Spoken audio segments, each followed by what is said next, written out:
Blast off! Surging Sparks is here. And guys, this set looks like an absolute banger.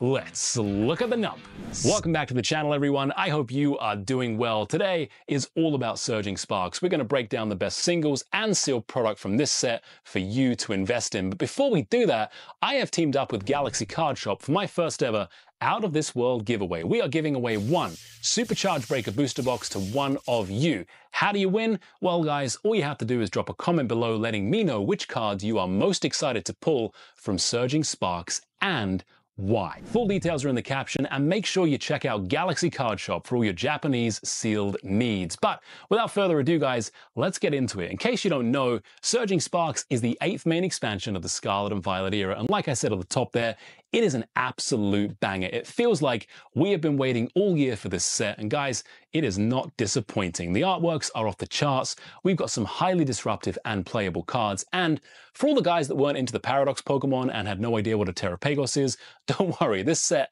has the franchise mascot front and center on the box. Sure, he's wearing a funny hat, but it's Pikachu, so the nostalgia level is cranked up to 1 million. Now, in terms of set size, this is a big one, especially in the most important department, the illustration rare and special illustration rare categories. We are right on par with the top value sets in the era, and if the pull rates are as hard as PokeRev is making them look, we have got a recipe for success here, my friends. Now, we'll get to the best singles to go for and the card of the set in a minute, but first, I want to do a deep dive into the sealed products, because the sealed products, specifically the booster boxes, have been doing some pretty strange things recently. Take a look at this. So we are seeing some pretty ridiculous gains in pre-release on the booster boxes. Remember, guys, you could pick these up for like $90 2 months ago in pre-release pre-orders. And at this rate, we will see the market price fly up over $140 at release, which is just kind of stupid, if you ask me. I think it's kind of stupid. So what is going on here? Is this set being short printed like I'm hearing people say all the time?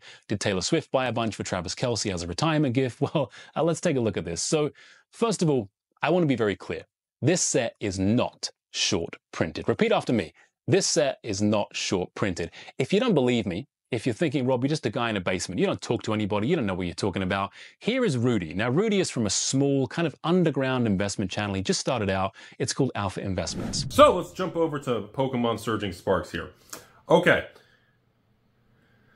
I don't believe this is short printed.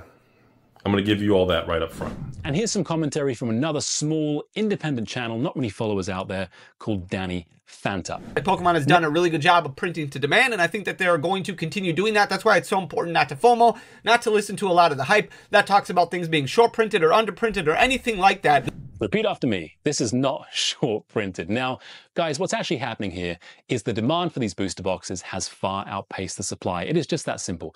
This set is being hyped up by everybody and their grandma, and there's just not enough to go around, at least not right now. But watch out, guys. Watch your YouTube recommendations feed for my reprint thumbnail, which is coming in the spring.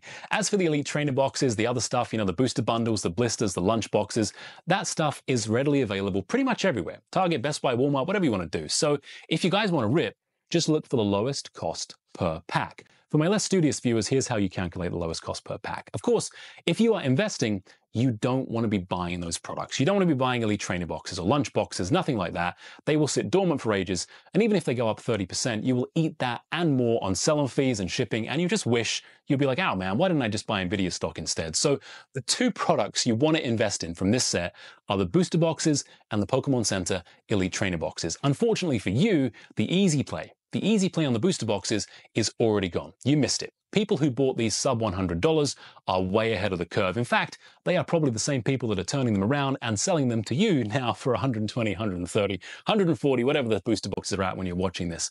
And that leaves you with a decision to make. Do you want to tie up capital in this set for the long term? Because if that is the case, these booster boxes are a no-brainer. When this goes to $500 a box, in 5 years' time, because that's what will happen, you won't care very much at all if you bought it for $100, $120, or even $160. If you don't want to tie up capital, if you think you could do other things with that money, but let's say you want to leave it in Surging Sparks, Pokemon Center Elite Trainer boxes are a really good shout, because guys, they are absolutely flying right now. I did a video on it recently if you want to give it a watch, but they are still in stock. at PokemonCenter.com. And if you order 4 of those, you can get a case. And of course, the big thing here is those Pokemon Center stamped promos. And in this set, the promo is the Shinji Kanda Magneton. Now, you might know Shinji Kanda. He's the illustrator of the Absol from Paradox Rift and the Blitzel from Temporal Forces. He also did Giratina from Lost Origin and some Magikarp fish card from Paldea Evolved, but nobody really talks about those cards at all because, you know, they're kind of mid. Anyway, his Magneton artwork will likely completely fly under the radar for 90% of people, and I'm talking about the Pokemon Center stamped one. Then it will blow up in another one of my thumbnails because people slept on it and the grading profit is really high. So watch this space. And speaking of watching this space, guys, so what are you doing? Hey, come away from that.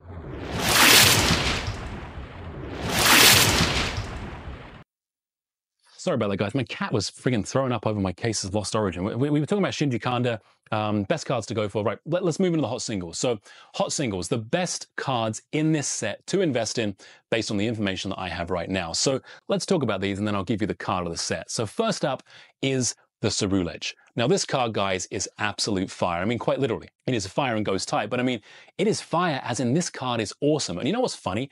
I don't see many people talking about this Ceruledge, which is strange because it debuted as the second most expensive art rare in Supercharged Breaker in Japan. It is illustrated by an artist called Ron, who does these wonderful, like Escaflowne meets Dungeons and Dragons style watercolors, which personally I absolutely love. And when you got a good artwork, they'll do well. It also has some serious potential from a player standpoint with the Cursed Edge and Black Blaze Slash. Next up, we've got the Latios Illustration Rare. This is another really good one to look at. It's around a $40 card in Japanese. I expect it to open much, much higher in English and maintain its price. It is a sublime artwork, but it is part of the duo, so we'll talk about that in a second. Actually, I think Pokemon missed a huge opportunity with both these cards, so we'll talk about that. Next up is the Skarmory Illustration Rare, which is illustrated by Takumi Wada. I think I'm saying that right. This dude has done a lot of work for Nintendo over the years, including Skyward Sword and Breath of the Wild. And if you recognize that art style here, if you're a huge Legend of Zelda fan, you can see where I'm going with this card. It is a top-notch artwork. And speaking of top-notch artworks, here's another one. It's the Mesprit. This card, I think, will be super popular. I actually thought, when I looked at this, when I saw it for the first time in the leaks, I thought it connected with the Latios and Latias, and maybe we would get all 3 late Guardians to join in some epic, like 5-stage connecting card. But somebody mentioned to me they're different artists and there are 2 suns, so maybe I just had too much apple juice. Maybe the intention is a sunset and sunrise, but anyway, even as a single, it is still a really good card to go for. Finally, from the illustration rare cards, we have the Clobbopus, which I think is absolute fire. And again, I'm not joking here, guys. It's illustrated by the same artist as the Bubble Mew, and that Bubble Mew is going absolutely crazy right now. This is an acid trip of a card, and let's face it, who doesn't love a good acid trip? A quick mention on the full arts. I wish I could say full arts will get it done, and they're a nice card, right? They're good to pull, but outside of the Pikachu, there is nothing going on here, guys. There is nothing going on. So let's move on to the big money makers, the special illustration rares. We have some huge potential here, guys. The first card to look at is, of course, that Latias. It is around a $100 card in Japanese. I expect it to open around that in English, if not a touch higher. It's gorgeous. And it throws back to the Pokemon Heroes movie, so it has loads of bonus nostalgia points for you guys. The only gripe I have with this card, and this is what I was talking about a little bit earlier, is why are both these guys not special illustration rares? I mean, one has texture, one doesn't. It just seems like a huge miss to me. I mean, that would have been absolutely lights out if we had this killer chase card that was super hard to pull, and it was both Latios and Latias, both textured. I mean, it would have been incredible. Like, why Pokemon split that up when they could have surpassed that Sun and Moon Holy Grail tag team card? I have no idea. But anyway, guys, moving on. Milotic is up next. I always want to say Milotic. I always feel like there's a Serbian kind of titch there or something, but Milotic is a banger too. It opened very strongly in Japan. It will do very well in English. It joins with the Feebas, which is neat. It's cool, the connecting cards, but by itself, it is on par with the Kingdra promo from Shroud of Fable. Truly an epic artwork. Now, the other special illustration rares are neat, but I am not targeting them.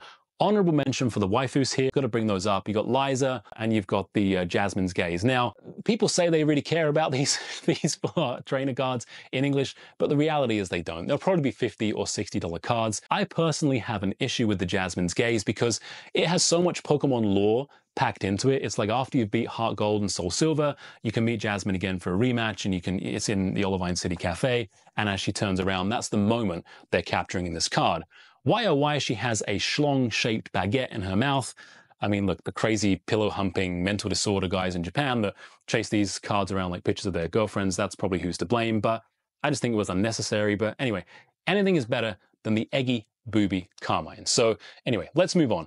The card everyone will talk about on here is the Pikachu. Will it rival Greninja and Charizard and be the most expensive card in the set? Well, guys, quite honestly, we're going to see the top 10, top 5 get really, really shaken up by surging sparks. If the pull rate is over 1 in 800 packs, yes, it will. But I actually think people are misunderstanding or at least misinterpreting this card. Right now, it is being compared to the Rainbow Pikachu VMAX from Vivid Voltage because it has rainbow borders. But to me, this card is far warmer and far more spectacular than the Rainbow VMAX. And I like rainbow cards a lot. I don't actually like Chunky Chunky Pikachu that much. It feels a little bit soulless. The POV here on this card is like Pikachu is my Pokemon, and he's looking up at me before going into battle and risking his poor little Pikachu heart out to make me happy. And quite honestly, this gives me a good feeling. I think it's cool. Fun fact, this is already the most expensive card from Supercharged Breaker in Japan. And I got a hot take for you. As much as we joke about the new terraforms, I strongly believe history will be more than kind to the Crystal Hats. So watch out, Greninja.